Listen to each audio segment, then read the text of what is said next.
अस्सलाम वालेकुम नाज़रीन, आज मैं आपको बताऊंगा कि फिंचिस के लिए कौन सा नेस्टिंग मटेरियल सूटेबल है, इनका घोंसला कैसा होना चाहिए। कुछ लोग कहते हैं कि हमारी फिंचिस मटकी के ऊपर घोंसला बना रही हैं, अब हम क्या करें। फिंचिस के लिए मटकी, बॉक्स या टोकरी किसका इंतखाब करना चाहिए, ये किस तरह की नेस्टिंग मटेरियल में ज़्यादा बच्चे निकालती हैं, ये तमाम तर मालूमात मैं आपको इस वीडियो में बताऊँगा। देखें, अगर आप फिंचिस को ऐसा नेस्टिंग मटेरियल देंगे जो सॉफ्ट होगा, नरम होगा, तो इससे फिंचिस जल्दी घोंसला तैयार कर लेगी और इसका फ़ायदा ये होगा कि नरम मटेरियल की वजह से अंडों में फर्टिलिटी का रेशो बढ़ जाएगा और जब अंडों में फर्टिलिटी का रेशो बढ़ जाएगा तो आपकी ब्रीड में ऑटोमेटिकली इजाफा हो जाएगा और जिससे आपकी इनकम में भी इजाफा होगा। अगर आप सस्ते और आसान नेस्टिंग मटेरियल हासिल करना चाहते हैं तो सबसे बेस्ट नारियल के छिलके हैं। आपने नारियल के छिलके के बारीक बारीक रेशे हाथ से निकालने, रेशे बाय रेशे निकालने। आपने मुकम्मल नारियल के छिलके नहीं देने फिंचिस को, क्योंकि वो बहुत ही हार्ड होते हैं, फिंचिस से अलग नहीं हो सकेंगे, इसलिए आपने अलग करके देने हैं। और ये मुफ्त का नेस्टिंग मटेरियल है। इसके अलावा आप अच्छा नेस्टिंग मटेरियल खरीदने जाएंगे तो वो आपको बहुत ही एक्सपेंसिव पड़ेगा।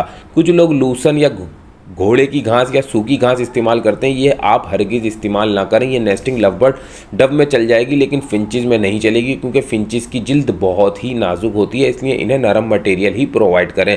इससे आपको ब्रीड में बहुत फ़ायदा होगा। नारियल का छिलका बेस्ट है। एक बात का ख्याल रखें, जब आप फिंचिस को नेस्टिंग मटेरियल प्रोवाइड करें तो सुबह के वक्त प्रोवाइड करें, नमाज फजर के बाद जब हल्का हल्का सूरज निकल रहा होता है जब प्रोवाइड करें, या आप सुबह 9 या 10 बजे तक भी देंगे तो भी कोई मसला नहीं। फिंचिस क्योंकि अपना घोंसला 4 से 5 घंटे में तैयार कर लेती हैं।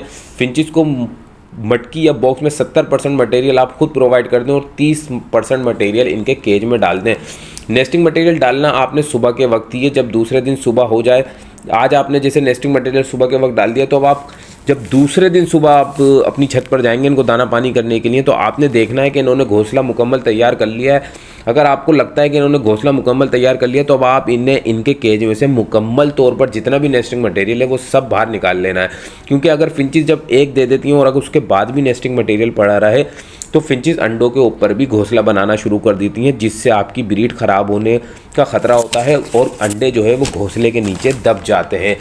आपने अपनी फिंचिस को रुई कॉटन बिल्कुल भी प्रोवाइड नहीं करनी है। कुछ भाइयों को गलत इन्फॉर्मेशन है कि घोंसले में रुई भी रखते हैं, ऐसा हरगिज़ ना करें।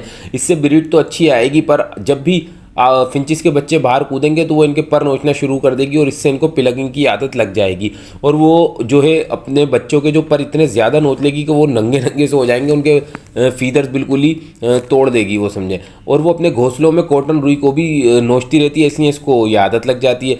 इसलिए रुई कॉटन से आप मुकम्मल तौर पर अवॉइड करें। अच्छा, कुछ लोग कहते हैं कि हमारी फिंचिस मटकी के ऊपर घोंसला बना रही हैं, तो भाई मैं आपको ये बताता चलूँ कि फिंचिस की जो मटकी है वो केज में सबसे टॉप पर लगाएं, और अगर आपने कॉलोनी बनानी है तो फिर मटकी के नीचे मटकी इस तरह लाइन से लगाएं कि उसमें स्पेस ना हो, और फिर वो ऊपर घोंसला नहीं बनाएंगी। और कॉलोनी में आप मटकी और बॉक्स दोनों प्रोवाइड कर सकते हैं, पर टोकरी हरगिज़ प्रोवाइड ना करें।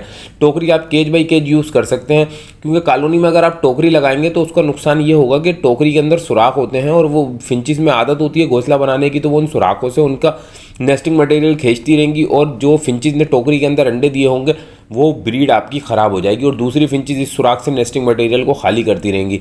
तो आपने इसी तरह की मज़ीद मालूमात हासिल करने के लिए मेरे चैनल को लाजमी सब्सक्राइब करना है, और अगर आप चाहते हैं कि इस तरह की मालूमात आपको मिलती रहे तो लाजमी बेल आइकन के बटन को प्रेस कर दीजिए। तो ये था फिंचिस से अच्छी ब्रीड हासिल करने का तरीका और नेस्टिंग मटेरियल से ब्रीड में इजाफा करने का तरीका। उम्मीद करता हूँ कि आपको मेरी वीडियो पसंद आई होगी। मिलते हैं नेक्स्ट वीडियो में, जब तक कि अपना ख्याल रखिए। अल्लाह हाफिज़।